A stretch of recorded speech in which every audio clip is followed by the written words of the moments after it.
different sort of information, so completely different. The opinion thing I should have mentioned before. Writing a column, that whole blogging is opinion, journalism is not, that thing never really came up against me, because if you're writing a column without any sort of opinion at all, it's kind of boring.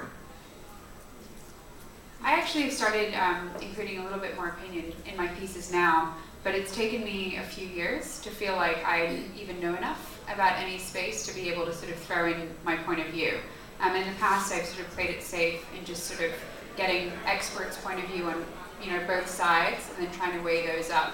But I think there is room in kind of a blog, as it were, or in kind of new generation or next generation online news publication to throw in a little bit of opinion here and there. Hi guys, sorry I was a little late. I was in the ladies' room. Layla Rivas from Fleischman Hillard. I believe your question is really about I stepped in late, but the difference between journalism and bloggers and perception.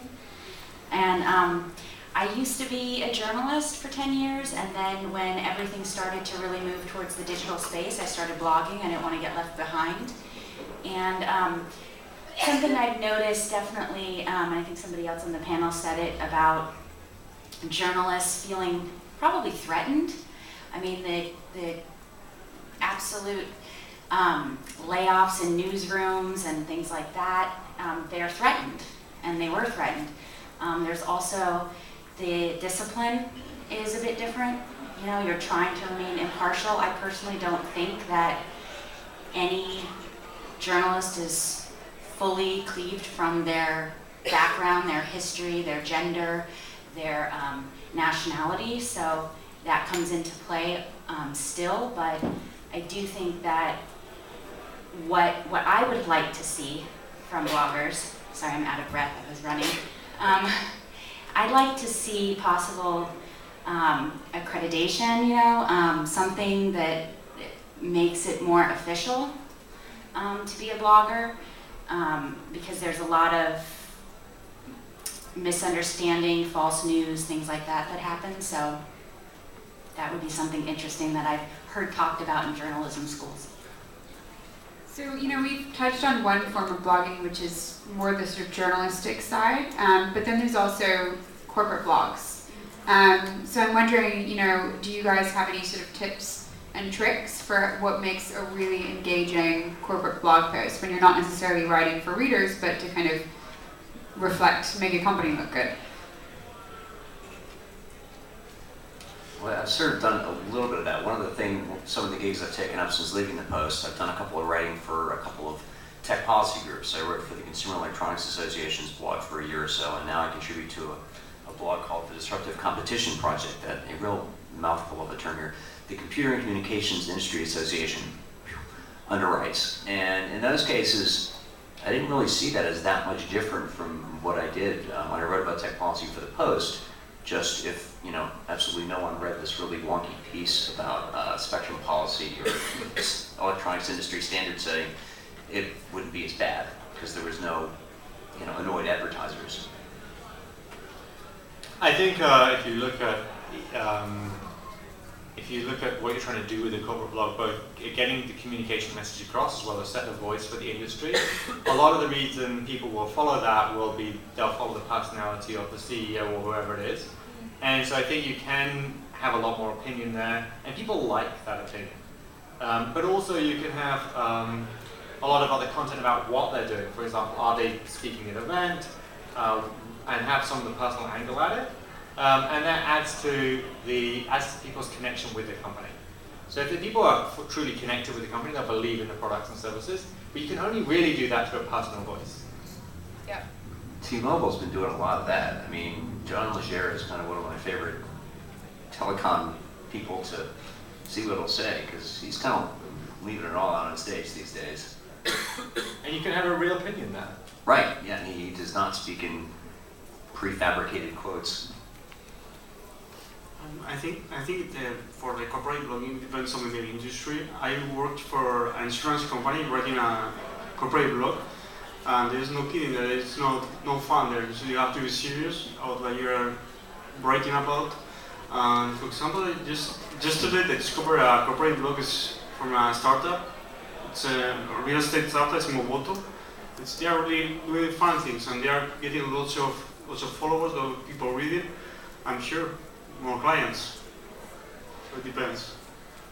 I agree. I also think a way we're approaching with one of our clients, we're working with the CEO of a very large healthcare provider, and it's really interesting because he's going to be able to provide his point of view on huge issues like healthcare reform in 2014, which everyone's talking about. Of what does affordability mean? Quality care, and all of these topics which he really wants to engage and have a dialogue in, not just promote the brand. He actually wants to step away from the brand that he works for and talk about these issues that are larger than a company. It's really, you know, our welfare as a society. So there's opportunity for a corporate blog to be something bigger, I think, not just talking about products, but and then also kind of treating it as a newsroom too, incorporating other C-suite executives and other passionate people. You know, IBM did such a great job, everyone knows, with their network of how many thousands, somebody must know how many thousands of blogs they have, but all run by the individuals working at IBM. Microsoft's a good example in that way too, the whole Channel 9 side. Yeah. So I mean, utilizing your actual staff, coming up with as a PR professional, coming up with an editorial calendar and themes, topics, really treating it that way. We have great writers on staff that were in newsrooms. So we treat our content like a newsroom, and we have editorial meetings, and it's all run very similarly, and it's been extremely effective because we all have different skill sets within PR, and that's one that's really helped us a lot when it comes to corporate blogging. And on that note, not to give away any trade secrets, but if I have a choice between linking to a press release written in the traditional press release style or a blog post written with some, you know, humanity, I guess, style, creativity, that does a good job of explaining, hey, this is what we're up to, I'll always link to the blog post. And so if I'm going to write about a Microsoft product, odds are there will be some detailed explanation of why we made this change somewhere on their site that I can link to, and then people can see why in their own words. I've never seen a more effective blog post than Andrew Mason's, what he wrote when he resigned as CEO of, or was kicked out of Groupon. And it was funny and you know, it was honest. And I've seen a lot of tech companies especially, you know, encourage their CEOs and other kind of C-level executives to blog. And when they're in a sticky situation or things get a little bit controversial, the first thing that they do is they, you know, ask these people to go out there and write a blog post, and those get aggressively shared. The press immediately pick it up, and I just can't even, you know, the amount of, it's just so much more effective than writing some vetted press release that, you know, makes those individuals hide behind kind of just layers and layers and layers of corporate PR. Can we chat about that for a second? I think that's a really good point about the press release versus the blog post. And since I think a lot of us are either worked in PR and also been journalists and bloggers, I think it's really important, I still get, for myself, when I get submissions for my blog, so many press releases. And in Cision I say, do not send me a press release. It doesn't matter. They blanket the press release. But when I get a post that's actually written content for me, even the ones that perform the best, for me personally, but are the roundup pieces that don't just have your client in them, but have others. So let's say you're writing about 5 apps for travel. And I've placed these in other publications as well. You know, to remember that that is something to do and not just blanket bloggers specifically with press releases. I think you have to cut and paste, you know, they have so much content to get out all the time that giving them something that's more ready to go is really helpful, I think. I think there's something that, I run the San Francisco Blog Club as well as my publication, and lots of bloggers tell me if they see a press release come into their inbox, they'll just literally delete it straight away. Mm-hmm. They won't even open it. For me, it comes down to, basically, if you look at your email inbox, what is spam? Spam is an email from someone you don't know with content that you don't want. As a blogger, you want content that you want to know they've read your blog, you want to know they've got something that's really going to engage your audience, and a press release you know is a piece of content that's been generated to send out to a zillion people, and so you know it's even if you know who it's coming from, you know this is not for you, you know it's just a blanket email, and so basically it's just spam, so you're not going to read it. And I think if you want to connect with bloggers, you've got to understand that process, and you really got to provide original content for them. The bloggers, there are so many blogs out there, and so many places people can take content. You need to provide them with something that's going to be active, engaging, and shareable by their audience. And if it's just something that you send to a zillion people, it's not going to be that. So in order to really connect with bloggers, you've got to make sure that you at least show that you're trying to make an effort to engage with them. I got probably 10 emails today with addressed to the wrong name. And you can tell that somebody's just like blanket mail merged and it's somewhere down the line it's gone wrong. And then just, lots of press releases. They've not seen what I write. It's just not, even relevant. Just like a company sending me an email about a game. I don't write about games. Or, there's been no effort to sort of get to know you as a writer, and you can see that. And then I often will also, one of the telltale signs of a copy and paste job is you can see that the fonts are slightly different. And so when I hit reply, I can see that it's like huge chunks have just been copied and pasted. Reporters will take this stuff into account, and if you just take a few minutes just to kind of look at some of the stuff that they've written, find something that you agree with, or you have a point of view on, or you liked, you email them, and you use the right name for starters. Nothing is copied and pasted, and you try to come up with something original that their audience will like. That really, we appreciate that, and I'll read that email. Yeah, I agree as well, because during the year, a big day, I could have like 50 press releases in my email account. I ignore them. Even if I know the agency of the guy that sent it to me, I ignore them, because it needs lots of effort to personalize the message I want to publish.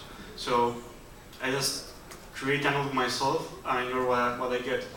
So it's true, you need personalized communication with bloggers and publishers always. How do we pitch you? Any thoughts? Well, one thing I was going to add, and I've said this a lot of other times, I may not read or act on the press release, but if you write it in a way so that I can find it easily, as in have the client's name or the product's name in the subject header, so when I do that search, I can find it later on. Then I might get back to you months later on, because I don't actually, disk space, storage space is cheap these days, so I usually don't delete press releases that are at least vaguely theoretically relevant. But if I can't find it because the subject header is very cute or generic or just press release, then it's not really an effective use of your electrons, I guess. What are your thoughts on guest posts, and have you encouraged clients to write kind of pieces for other publications that either take a strong opinion on something or just express kind of a point of view, or maybe it's advice? Any thoughts on how to write and deliver a great guest post? So I see that, I write for Search Engine Journal. It's a lot about SEO, and guest posts are a huge way of getting links back for a lot of sites. And a lot of people are engaging with that process. That does mean that bloggers are inundated with offers of guest posts. But certainly, if you're going to write a great piece of content, why not try and get it published in a much bigger publication where you can get a much bigger audience, where you can get a link back to the content? You can always refer back to maybe an extended article that you have, or a series of articles or posts that you have on your own site. But guest posting is something that you can get a much bigger audience than your existing place. And also, just by being published in a third-party publication, it shows to other people that you have more credibility because you pass their editorial standards to a certain extent than just being on your own blog. I actually get guest post pitches from my personal blog, which no one reads, but not a whole lot of people read. It's not your highest traffic outlet, trust me. The thought occurred to me as you're introducing that, in this way things haven't changed that much, because the newsprint equivalent of the guest post is the op-ed, both are pitched to the publication by someone who probably didn't write it. The person whose name appears on top of it also probably didn't write it either. And it's kind of a prestige thing. Look where we got this thing we got this thing placed. What has changed, we were talking about this backstage, now if you want to do that guest post thing, it may be easier, you might get better exposure trying to get this person one of the influencer blog slots at LinkedIn, where you've got a lot of exposure, and if you get tapped for that, you obviously must be a big deal. Yeah, our executive editor, Dylan Tweedy, just got a LinkedIn Today column, and the traffic is just unbelievable. I'll chime in too about the guest post. We were actually talking about this with a couple of executives out here around growth of your blog when you have guest posts. And I think there are a couple of different, probably 3 different kinds of guest posts I can think of off the top of my head. There's the influencer program where you engage, let's say, I like to keep it at around 6 to 8, but we've done as much as 24 bloggers, and just as you can't ask a blogger ethically to write about something on their blog without disclosing some sort of, if there was a monetary relationship or anything like that, you can have bloggers who are influential post on your blog. So a lot of programs I've designed have been around populating companies, countries, content with influencers. They'll, by virtue of the fact that, as Murray mentioned, they're being featured on somebody else's blog, they'll most likely promote that on their channels, and it helps grow your own audience. And a few of us were saying that's how we grew our blogs. I have a travel blog, and my journalist friends started to post on my blog, and I saw my traffic increase greatly. So it is definitely a great way to grow your audience, grow your credibility, expand your reach. So that's why no one reads my blog. I should accept some of these guest posts. Accept some of them. Oh, there's the other 2, but I'll just maybe say the other one is that there are a lot of companies right now that are doing it for search purposes. Half the time you don't even know whether the person who wrote the post is actually their real name. Probably is not their real name, but they're hired from a search company, an SEO company, to try and get these placements. Some of the content's good, some of it's not good, but that's another way that people are trying to increase links back to whatever company they're working for, whatever client they have that they're trying to promote on different channels to get their search higher up in the rankings. While we're on that, Google's making changes effectively that if you're more authoritative, the links back to your site will count for more. So actually there'll be SEO value in becoming an influencer. And one way to do that is to publish on bigger sites. But also if you've got a site and you start taking posts from lots of smaller influencers, you could potentially see that your content wouldn't be seen as so valuable. So you really need to think about overall long-term brand you're building.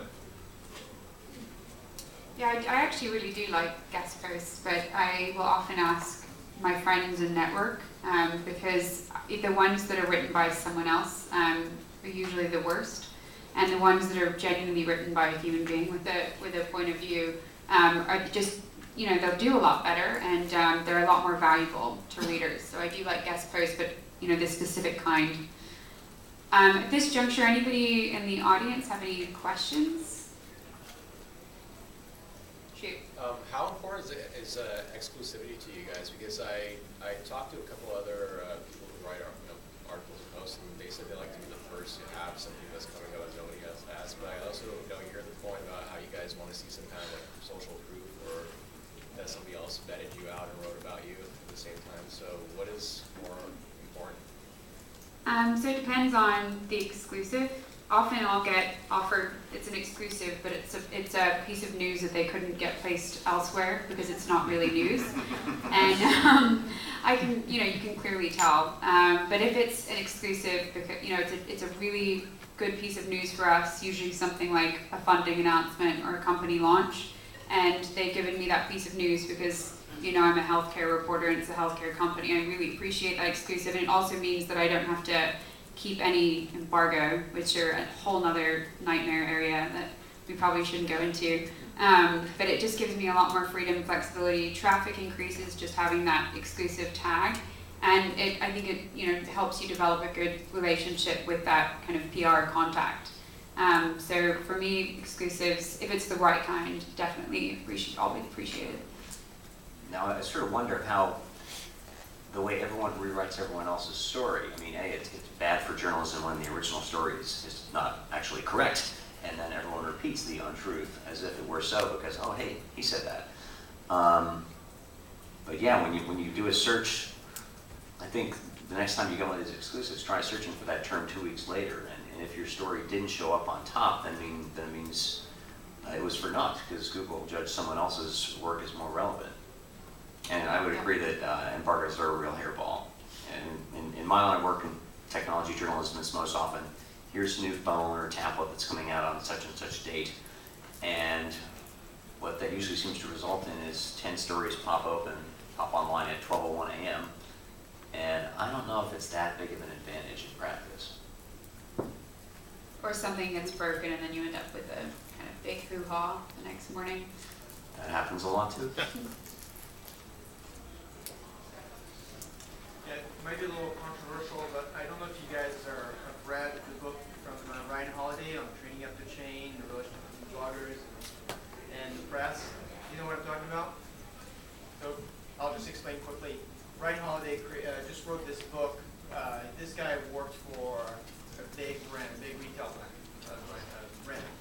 Wrote this book about how he used bloggers to write news that got picked up by major media. It's called Trust Me, I'm a Liar. So since I'm apparently the only guy that have read it,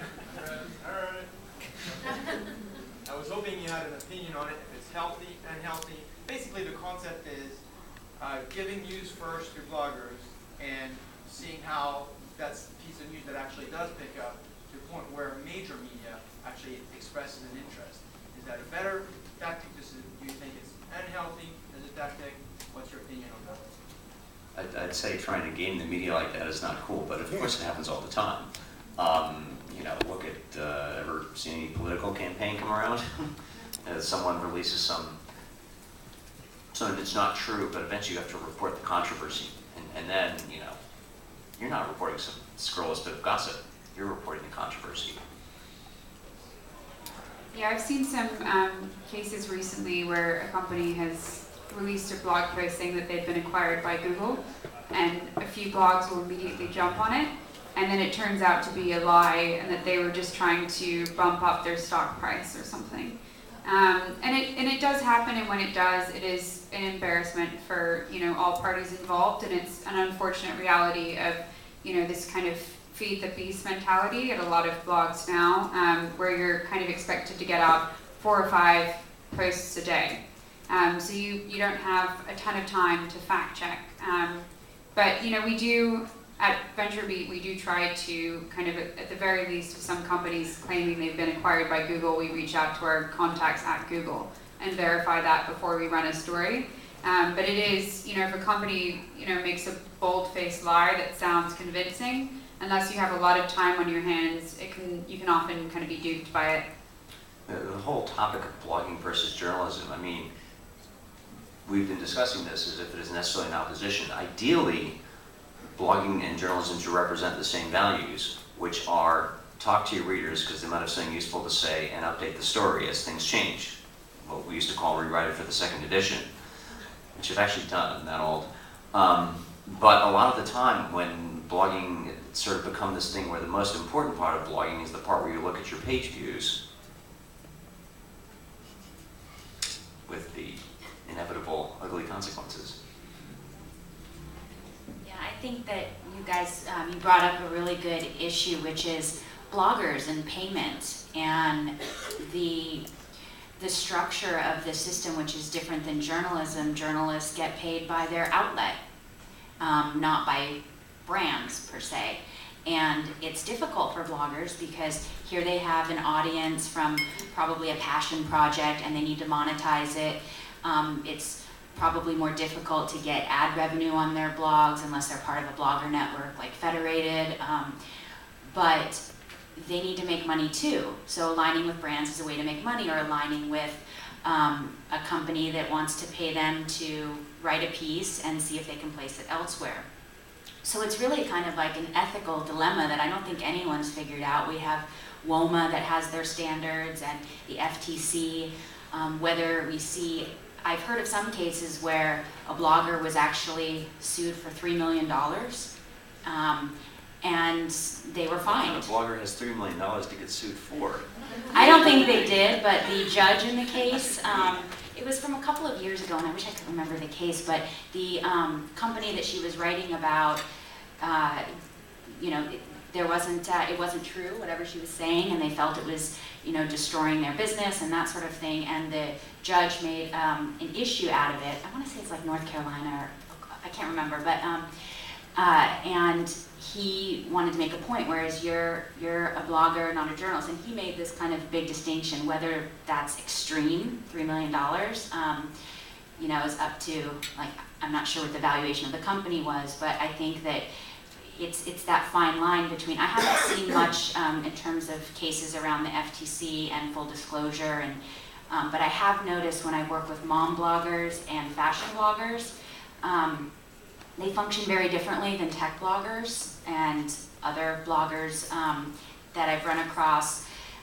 Some may feel they're very mercenary. Again, you know, it's, I think, the nature of how they make their money and want to monetize, but I have also noticed that a lot of fashion bloggers are not disclosing all of the freebies.